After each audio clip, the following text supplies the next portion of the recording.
Hereby, Moose Meeting and Zambia Catholic University.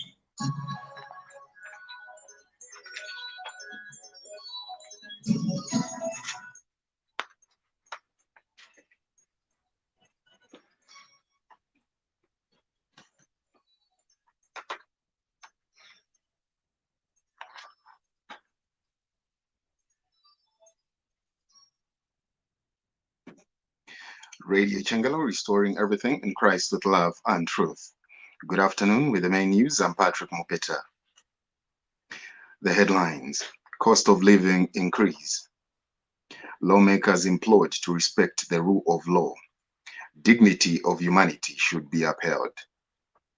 The details: the Jesuit Center for Theological Reflections, JCTR, Manager for Socio-Economic Development Programs, Chama Mundia, says the cost of living for a family of 5 has increased by 66 kwacha 20 ngwe in the month of November. Ms. Mundia said the basic needs basket for November stands at 7,126 kwacha 62 ngwe from the 7,060 kwacha 20 ngwe recorded in the month of October. She explained in a statement that the price adjustment of social food like kapenta, beans, vegetables, kapenta and potatoes, among others, contributed to the increase in the cost of living.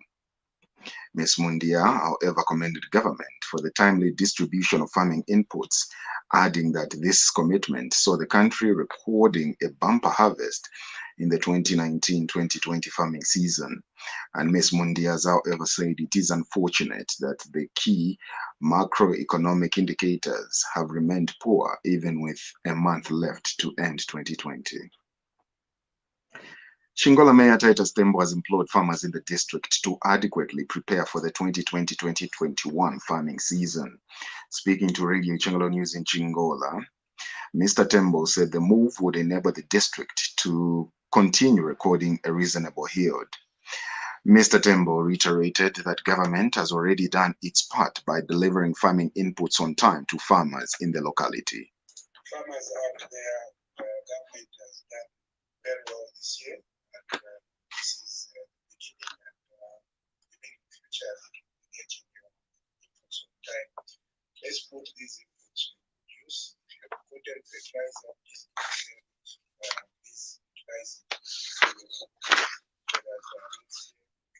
can harvest and try as much as possible to pressure prices these commodities down.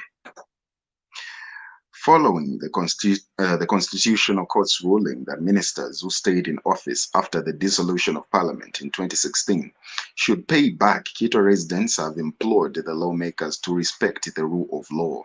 The Constitutional Court has given former cabinet ministers, their deputies and provincial ministers a 30-day ultimatum in which to pay back 4.2 million kwacha which they got from the government.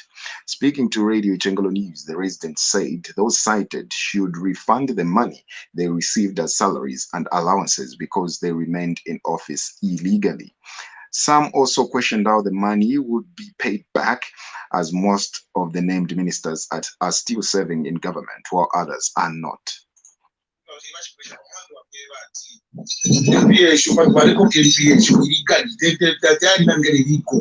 opinion is that, they should have paid back. I mean, that was illegal.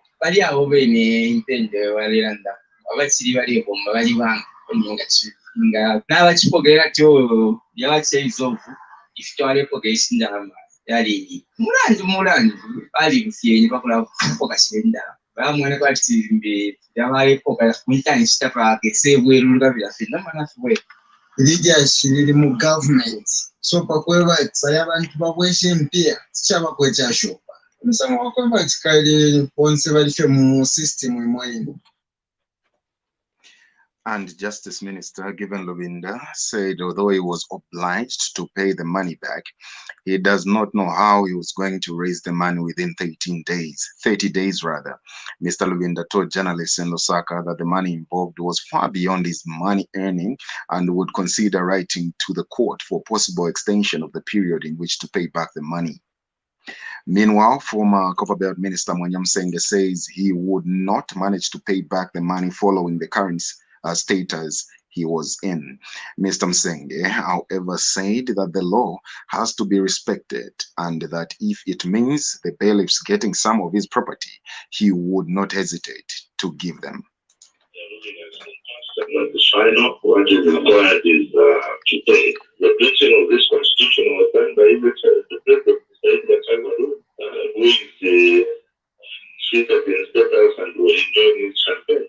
And when we, the innocent folks, are being taken to task, we were given directives, we were given orders by the president at that time. So myself, I have to strive to pay the 56,000 in debt is just impossible. It is like sending someone to the chambers, squeezing someone on the throat. It is practically impossible in my case. If they cannot create a conducive payment plan, there's nothing that we can do apart from allowing the bailiffs to work in and do whatever we can do. To grant everything and fair. Now, 5 vulnerable students have received 52,000 kwacha from a non-government organization called Leaving No One Behind Foundation to go towards their tertiary education. Foundation Director Warren Wambazi explained that the 5 students were facing financial challenges despite being on bursary at some learning institutions. Mr. Wambazi told Radio Chingalo News that the foundation was committed to the promotion of quality education among young people. Deserving students or pupils, then we interview them and look at their background, and then as a foundation, we ensure that we push them because education is the key. These are the people, are the future leaders. So hence, we thought as a foundation, let's propel and help them to move forward with their education, because when we empower someone with education, that's the most powerful thing you can do than giving them money or buying them things. And mother to one of the beneficiaries, Ruth Kaonga, commended Mr. Mwambazi for the gesture.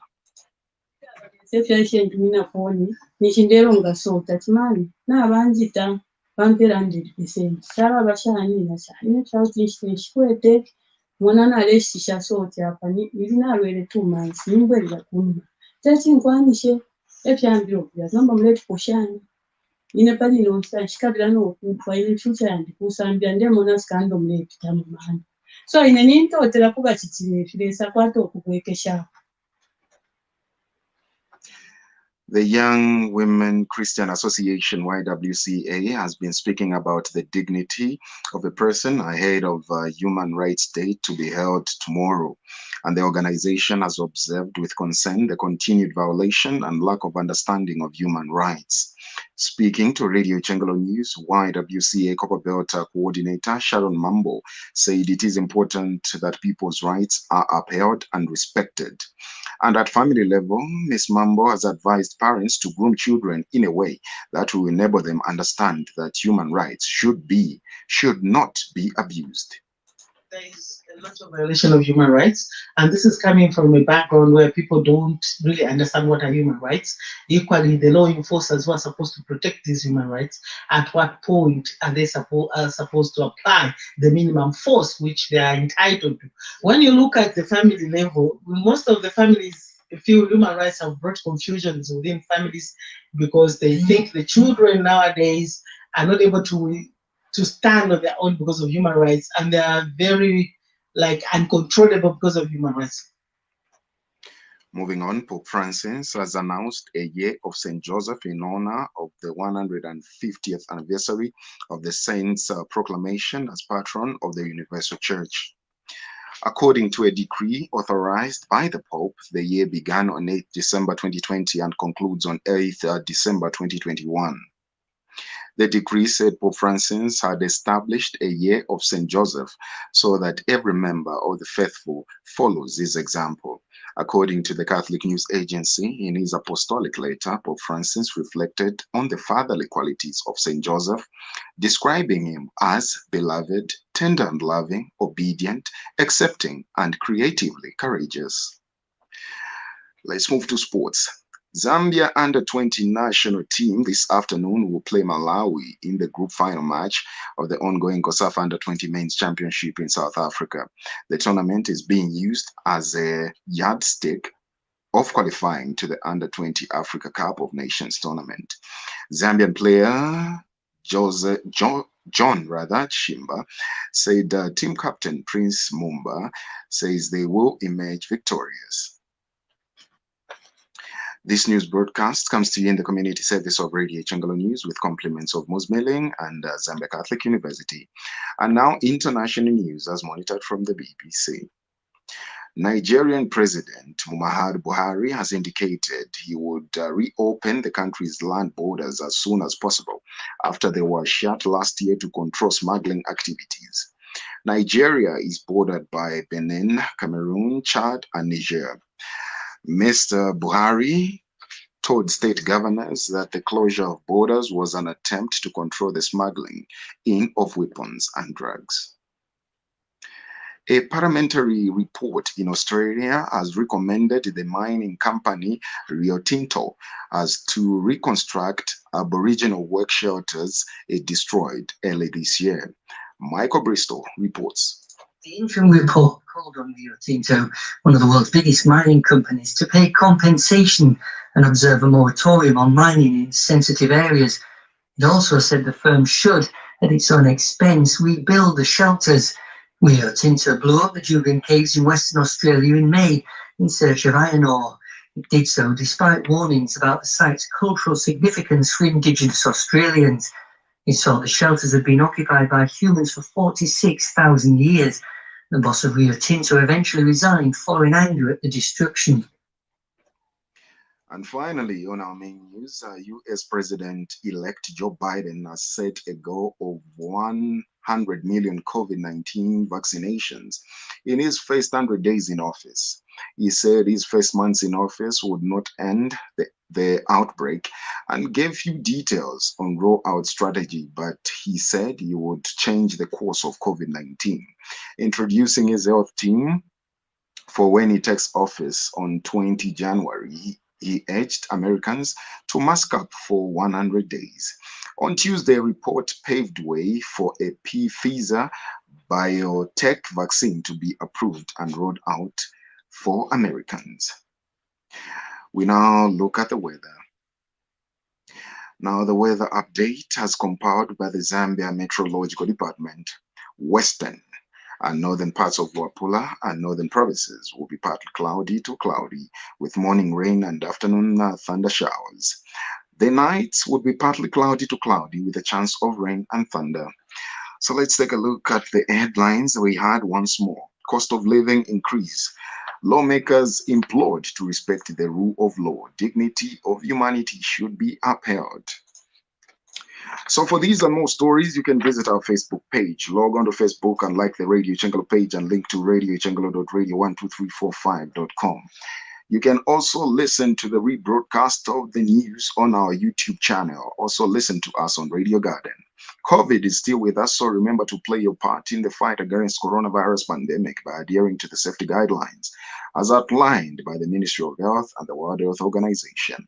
Wear a mask in public, avoid large groups and maintain social distance, avoid unnecessary movements, wash your hands frequently for at least 20 seconds. This has been Patrick Mpeta with the main news. Thank you very much for your time. Good afternoon.